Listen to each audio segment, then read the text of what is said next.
여러분 안녕하세요. 오늘은 겨울 나들이 형성평가 문제풀이를 하도록 하겠습니다.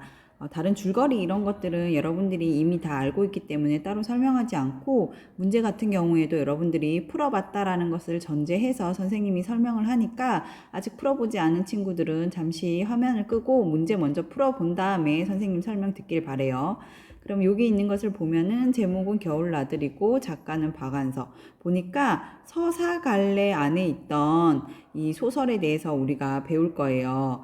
그러면 자, 여기 1번 문제 먼저 보도록 할게요. 1번 문제는 이거 소설에 대한 형식적 특징을 여러분들이 이해하고 있는가를 생각하면서 문제를 풀어보면 될 것 같은데, 1번 보니까 배경에 관해서 나왔어요. 공간적 배경이 주제를 암시하고 있는가 물어보고 있는데, 우리 교과서에 실려 있는 부분은 온양이 배경이죠. 여인숙이 있는 관광지가 이제 온양인데, 그게 주제랑 관련이 있나 라고 했을 때 딱히 주제랑 관련이 없죠. 겨울나들이의 주제가 뭔가 생각을 해보면, 전쟁과 분단으로 인한 상처를 입은 사람들과 그것을 가족의 사랑으로 극복하는 내용이에요. 그렇게 봤을 때 배경이 주제를 암시하고 있지는 않습니다. 그 다음 2번, 이야기 속에 또 다른 이야기가 제시되고 있다.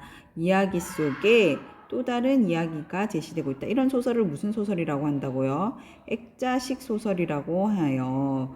외부 이야기에 내부 이야기가 있다. 그죠? 외부 이야기는 뭐 여인숙의 여행을 온 아줌마, 여인숙의 여행을 온 게 아니라 그 겨울 나들이를 떠난 아줌마와, 그 내부 이야기는 뭐예요? 그 여인숙의 도리질을 하는 할머니가 있는데, 그 할머니가 왜 도리질을 하게 되었는지, 6.25 전쟁 당시에 사건이 나오면서 그 도리질을 하게 된 사연이 나와요. 그죠? 그러니까 이거는 2번은 맞습니다. 3번, 빈번한 장면 전환을 통해 긴장감을 조성하고 있다라고 돼 있는데, 장면 전환은 있죠. 외부 이야기에서 내부 이야기가 전해질 때, 들려질 때 장면 전환은 있지만 빈번하지 않고, 그리고 또 그게 긴장감을 조성하지도 않죠. 4번, 여러 인물이 서술자로 등장하여 다양한 이야기를 전달하고 있다라고 되어 있는데, 서술자에 대해서 여러분 잠깐 보고 가도록 할게요. 서술자라는 거는 누가 이 소설의 이야기를 전해주고 있는가인 건데, 그것이 이제 다른 말로 어떤 시점인가를 물어볼 수 있죠. 시점이라는 것은 어디에서 이 이야기를 바라보고 있는가죠. 그러면 여러분들이 다 알고 있겠지만 정리를 한번 해보면, 시점은 우선 먼저 그 이야기를 전달하는 서술자가 작품 속에 등장하는 인물인지, 아니면 작품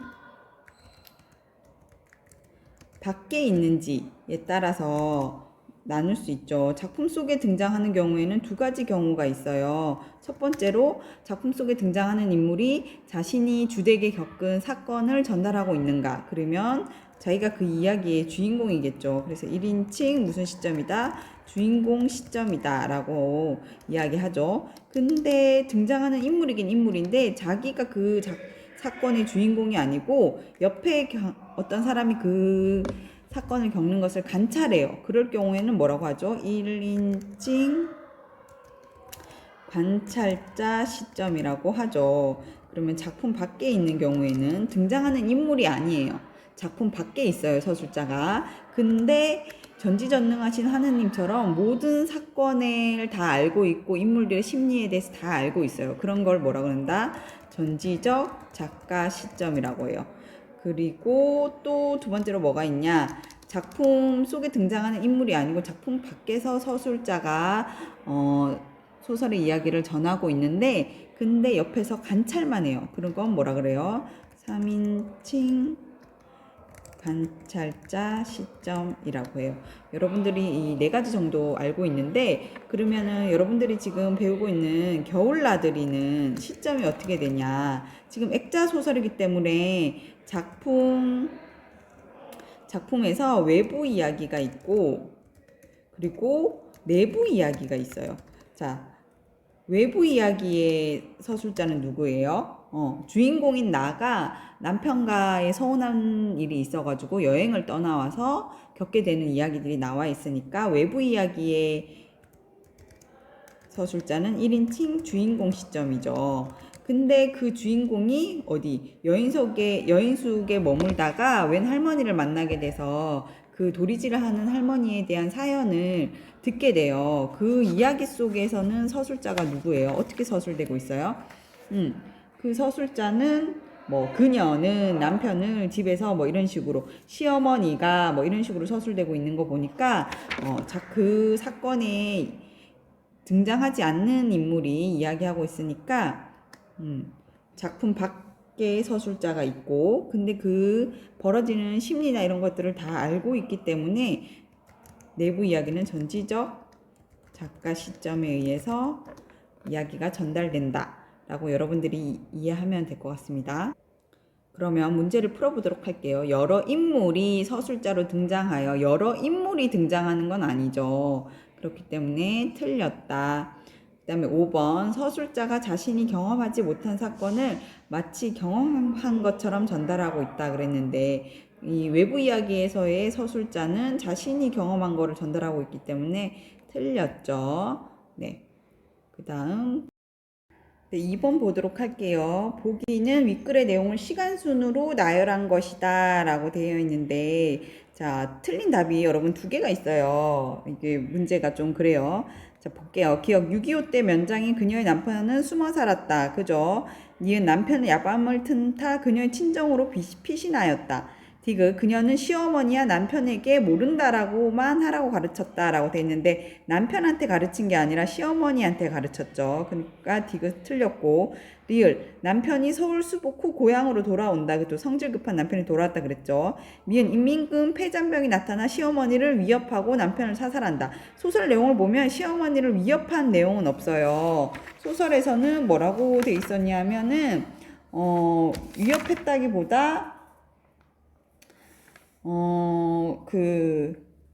시어머니에게 총을 겨누고 있긴 했지만 그들도 놀란 것 같았다. 그들은 처음부터 누굴 해치려고 나타났다기보다는 그냥 시어머니와 마주쳤거나 마주친 김에 옷이나 먹을 것을 달랄 작정이었는지도 모른다. 그런데 그들이 무슨 말을 걸기도 전에 시어머니는 그 자리에 꼼짝도 못하고 못 박힌 채 고개만 미친 듯이 저으며 몰라요 몰라요를 딴 사람같이 드놓고 세댄 소리로 되풀이했다 라고 되어 있어요. 그래서 위협한 내용은 없기 때문에 미음도 틀렸어요 여러분.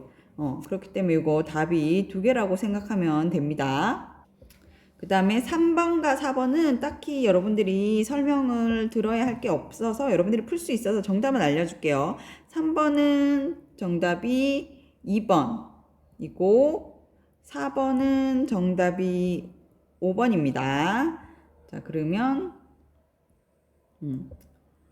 5번 볼게요. 자, 5번은 A에 대한 설명으로 적절하지 않은 것은 돼 있는데 A가 뭐냐면 6.25 동란통에 발작한 증세가 A예요. 그 발작한 증세가 뭐예요?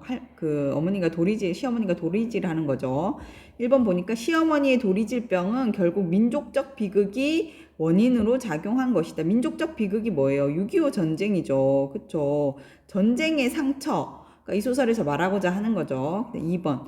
아들의 죽음을 눈앞에서 목격한 시어머니는 그저 엄청난 전신적 충격으로 그 도리지를 한평생 하고 사시는 거죠. 3. 시어머니의 증상은 그녀가 강요한, 여기서 말하는 그녀는 며느리겠죠. 여인숙 아주머니가 강요한 모른다가 대답하는 행위와 큰 연관이 있다. 그죠? 그 다음 4번 자신 때문에 아들이 죽었다는 죄책감이라는 감정이 시어머니가 가진 병의 원인 중 하나라는 걸 우린 추측해 볼 수 있어요. 그 다음에 5번 시어머니는 아들을 죽게 만든 며느리, 아들을 죽게 만든 거는 며느리가 아니죠. 본인이죠. 그러니까 죄책감을 가지고 있는 거죠. 증오 때문에 도리지라는 증상을 갖게 되었다. 5번이 틀렸습니다. 자, 그 다음 6번 보도록 할게요. 윗글에 대한 설명으로 적절하지 않은 것은 해가지고 어떤 장면이 나오는 부분인가 보니까 아들에 대한 이야기가 나와 있는 부분이에요. 아들의 하숙집에서 이상한 편지가 와가지고 이 아주머니가 서울로 올라가게 될 거고 그리고 마지막 부분이죠. 그럼 6번 볼게요. 서술자가 자신의 생각을 직접 드러내고 있다. 여기서 장면에서 서술자는 누구예요? 여행 온 나죠. 그러니까 1인칭 누구예요? 주인공 시점이니까 주인공 시점은 자신의 생각을 직접 드러낼 수 있죠. 그러니까 맞고 2번 사건이 주인공의 의식의 흐름에 따라 전개되고 있대요. 여러분 의식의 흐름에 따라 전개되는 거는 소설의 특정 소설들이 있어요. 누구 소설이냐면은 1930년대 모더니즘 계열의 소설들이에요. 이상의 날개라던가 박태원의 소설가 고보시의 일일 같은 소설들이 의식의 흐름에 따라 전개되는 거예요. 그다음 3번 인물 간의 대화가 갈등 해소의 중요한 요소로 작용한다. 그래서 이거는 소설의 이제 전반적인 특징이기도 하고 이 장면에서 봤을 때 뭐 나가 가족 그 남편 때문에 상처받아서 내려왔다가 이 가족들의 이런 모습을 보고 내적 갈등을 해소하잖아요. 그죠? 그런 걸로 봤을 때도 맞는 거라고 할 수 있죠. 그리고 4번 다른 인물의 말이 주인공의 태도를 변화시키는 데 영향을 주고 있다. 방금 3번에 설명한 것과 같이 이 여인숙네 가족의 모습을 보고 주인공이 내가 헛산 게 아니구나. 집으로 돌아가야겠다. 이런 마음을 먹게 하는 데 있으니까 4번도 맞고 5번 시간적 공간적 배경뿐만 아니라 시대적 배경이 중요한 역할을 하고 있대요. 시대적 배경이 뭐예요? 6.25 전쟁이라는 사건이 나온 때죠. 이 사건이 내부 이야기의 시대적 배경이 되니까 이것 또한 맞는 설명이 되겠죠. 자, 7번도 보면은 여러분들 읽어보면은 문제 해결에 어려운 점이 별로 없어서 선생님이 정답을 그냥 알려주고 지나갈게요. 7번의 답은 4번입니다. 그 다음에 8번 볼게요. 보기는 기억에 대한 학생의 설명이다. 적절하지 않은 것은 기억이 뭔지 보니까 어디 있죠 기억이? 어제 글쎄 서울서 이상한 편지가 왔답니다. 아드님한테서요? 아니요. 아들이 하숙하고 있는 주인집 아주머니한테서요. 라고 했죠. 그럼 기억에 대해서 볼게요. 겨울나들이에서 여인숙 아주머니는 나에게 자신이 받은 이상한 편지에 대해 설명합니다. 이 편지는 아들의 실종에 관한 편지, 그쵸? 아들이 지금 안 들어오고 있다고 누가 보냈어요? 발신인은 아들의 하숙집 아주머니예요. 편지를 쓴 이유는 아들이 평소 자주 집에 안 들어오는 일 때문에 걱정이 되어서이고, 아니죠. 아들이 평소 품행이 허랑한 학생 같으면 이만 일로 고자질 같은 건 않겠는데 하도 착실한 학생이었던지라 라고 했으니까 C 틀렸네요. C가 틀렸네요. 그 다음에 디귿이 아니라 D. 일주일 동안 아들이 들어오지 않았다는 소식에 걱정이 된 나머지 미신을 하나 만들어냅니다. 그래서 이제 미신을 이 여인숙 아주머니가 만들어냈었죠. 그래서 그 미신이 뭐였죠? 이 여인숙 아주머니가 오늘 여인숙의 손님이 들어와서 그 손님이 주는 돈으로 노자를 해서 서울을 가면은 아들이 무사하고, 그렇게 그런 일이 없으면 아들이 조금 안 좋은 일이 있나 보다 이렇게 생각하려고 했죠. 그래서 니은이 뭔지 보니까 내가 정계가 됐다는 게 조금도 언짢지 않았다. 이 여행 온 아주머니가 그 얘기를 듣고 자기가 이제 미신의 정계가 됐다는 게 언짢지 않았다라고 했어요. 왜 그러냐? 보니까 1. 노파에게 화가 났다. 아주머니에게 짜증이 났다. 아주머니에게 연민을 느끼고 있다. 그죠? 이 6.25 전쟁 때 남편을 잃고 그렇게 정신을 놓은 시어머니를 정성껏 보살피고 살아가는 아주머니에 대한 그런 마음이 있는데 또 아들에 대해서 아들이 지금 무슨 일이 생길까봐 걱정하고 있는 아주머니한테 연민이 생겼죠. 아주머니의 아들에게 동정심을 느꼈다. 그런 건 없고 정계를 알려준 사람이 신비함을 느꼈다. 이런 거 없고 답이 3번입니다. 자, 마지막 10번 문제 볼게요. 디귿과 관련하여 할머니의 대사업과 아주머니의 대사업은 각각 무엇인지 서술하시오. 이렇게 돼 있는데 소설 내용을 좀 보면 나는 불현듯 아직도 마주 잡고 있는 고부의 손 위에 내 손을 포개고 싶어졌다. 남남끼리이면서도 가장 친한 두 손. 이게 누구예요? 시어머니와 며느리죠. 남남이죠. 근데 이 같이 살고 있는 가장 친한 두 손. 대사업의 동업자끼리 이기도 한 이 두 손 사이를 맹맥이 흐르는 그 무엇을 직접 내 손으로 맥짚어보고 느끼고 오래 기억해두고 싶었다. 마치 이 세상 온갖 것 중 허망하지 않은 단 하나의 것. 그게 뭐예요? 단 하나의 것. 가족에 대한 사랑이죠. 닿아볼 수 있는 처음이자 마지막 기회라도 되는 듯이 나는 감지덕지 그 일을 했다. 거칠지만 푸근한 두 손 위에 내 유혹한 손이 경건하게 보태졌다. 라고 돼 있었는데 그럼 여기 대사업의 동업자는 뭔지를 한번 볼까요? 대사업의 동업자. 여기 원래 나와 있어야 되는데 여기 나와 있지가 않네요. 그러면은 여러분들이 아는 배경 지식으로 풀어보면은 할머니의 대사업은 뭐예요? 한평생 도리지를 멈추지 않는 거예요. 그죠? 이 시어머니의 대사업은 도리지를 멈추지 않는 것. 도리지를 왜 안 멈춰요? 아들을 자신의 실수로 잃은 것 때문에 대한 죄책감이기도 하고 그 아들을 지키고자 하는 마음이기도 하죠. 그래서 도리지를 멈추지 않는 거죠. 시어머니에 대한 사업은 도리지를 멈추지 않으면서 가족을 지키는 거고, 그 며느리, 아주머니의 대사업은 뭐예요? 그런 시어머니를, 이 도리지를 한평생 멈추지 않는 시어머니를 정성껏 보살피는 것.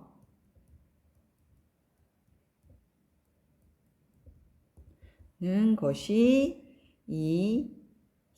그 며느리의 대사업입니다. 자, 문제는 여러분들 여기까지 풀게요.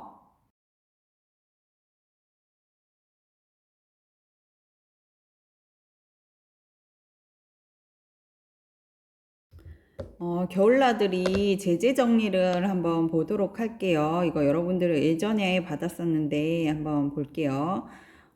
갈래는 현대 소설이고 전쟁 분단 소설이다. 전쟁 분단을 배경으로 하고 있어서 이렇게 얘기하고 있고, 제재는 전쟁과 분단의 상처, 그리고 주인공인 나가 겨울 여행을 떠난 거죠. 그리고 1인칭 주인공 시점이 어디예요? 외부 이야기의 시점이라고 보면 되고, 내부 이야기는 전지적 작가 시점이라고 보면 돼요. 여러분들, 내부 이야기는 전지적 작가 시점 임을 알 수 있고, 그 다음 주제는 전쟁과 분단의 상처에 대한 증언과 그 상처로 고통받는 사람들에 대한 이해와 따뜻한 애정의 소중함, 이렇게 있는데, 가족 간의 사랑으로 상처 극복, 이런 것도 주제라고 생각해 볼 수 있겠죠. 그리고 시간은 현재 1970년대 중후반 정도 될 것 같고, 과거는 1950년대 초반 한국전쟁 때, 그러니까 이제 내부 이야기라고 할 수 있죠. 공간은 이제 서울과 온양을 오가는 이야기고, 특징은 사건 및 인물의 말과 행동 등을 사실적으로 그렸다. 여행을 떠났다가 깨달음을 얻은 뒤 다시 돌아오는 여러 구조, 이거 한번 얘기했었네요. 오해 이해 과정을 반복함으로써 진실을 드러낸다.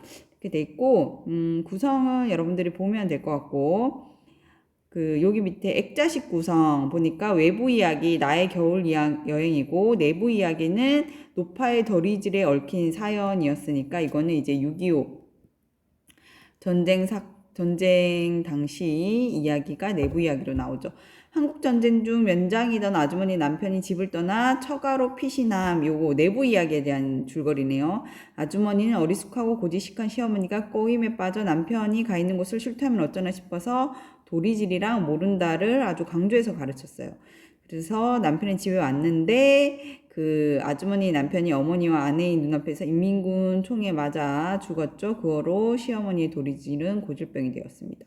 왜 눈앞에서 죽었냐 하면 시어머니가 이 인민군 마주쳤는데 그 인민군한테 막 몰라요 이렇게 소리를 지르면서 그렇게 됐었죠. 그 다음에 나의 심리 변화를 볼게요. 여기서 나는 주인공인 나죠. 노파의 도리지를 처음 봤을 때 자신을 거부하는 몸짓이라고 봤어요. 그 다음에 노파가 도리지하는 사연을 들은 다음에 이제 그 측은한 마음이 생겼고, 이 아주머니가 대사업을 하고 있다고 생각했다. 그 대사업은 시어머니를 모시는, 한평생 도리지를 멈추지 못하는 시어머니를 극진히 모시는 것이 그 아주머니의 대사업이라고 생각했고, 근데 또 아주머니가 굽실굽실을 하시길래 그게 되게 좀 언짢았어요. 이 아주머니에 대한 그 호감이 있기 때문에. 근데 왜 이렇게 굽실하시냐라고 생각했는데 나중에 알고 보니까 뭐예요? 아주머니 아들 이야기를 듣고 보니까 그녀를 연민하는 그런 마음이 생겼죠. 그러면은 한국전쟁이 인물이 삶에 미친 영향을 보니까 나한테는 전쟁 중 이북의 아내와 노궁을 두고 어린 딸 하나만 얻고 내려온 지금 남편과 결혼했고, 여인숙 아주머니는 전쟁 중 인민군의 총에 남편이 죽고 홀로 시어머니를 모시며 외아들을 키워왔어요. 한국전쟁이 삶에 미친 영향은 두 명 다 가족이 죽거나 또는 이산 가족과 헤어진 걸 말하죠. 이로 인해 가족이 해체되고 깊은 정신적 상처를 입게 되었다라는 거. 대사업의 의미 또 나와 있네요. 여기 두 개 보면은 아주머니가 말한 노파의 대사업은 도리지를 멈추지 않는 거고, 그리고 또 이거는 뭐 가족의 사랑을 지키는 거죠. 에 대한 사랑으로 그렇게 하는 거죠. 나가 생각한 아주머니의 대사업은 시어머니가 상처 입은 마음을 연민하죠. 그리고 시어머니를 정성껏 보살피는 거. 그게 나의 대사업이고, 그 다음에 이 아주머니의 대사업이고, 나의 대사업은 허망하지 않은 의미 있는 삶을 사는 거. 고부의 삶처럼 가족과 더불어 서로의 상처를 보듬으며 사랑을 실천하며 사는 거. 그러니까 나가 이제 남편이 그 그린 그림을 보고 삶이 허망하다라고 해서 떠나왔는데, 근데 이 전쟁의 상처를 치유하며 서로 보듬으며 살아가는 가족을 보면서 자신 또한 허망하지 않은 삶을 살았다라고 깨닫죠. 나 또한 나의 삶 또한 그런 대사업을 실천하고 있는 삶이다 이렇게 보네요. 그 다음 여행이 끝나갈 무렵 나의 깨달음. 시어머니를 정성껏 보살피고 소식이 끊긴 아들을 지극히 염려하는 아주머니의 모습에서 연민을 느꼈고, 나는 이 소설의 주제죠. 가족과 더불어 서로 사랑하고 상처 보듬며 살아가는 삶이 진정으로 의미 있는 것을 깨달았고, 전쟁으로 가족과 헤어진 남편과 의붓딸을 위해 정성껏 살아온 자신의 삶 역시 헛되지 않았음을 깨달았다는 것. 그래서 그런 내면적 갈등이 해소되면서 남편이 있는 서울로 다시 가기로 결심하는 거죠. 자, 요게 겨울 나들이의 내용이었습니다. 자, 이렇게 복습하고 공부하면 여러분들 문제 해결에 큰 어려움이 없을 거라고 생각합니다. 고생 많으셨어요.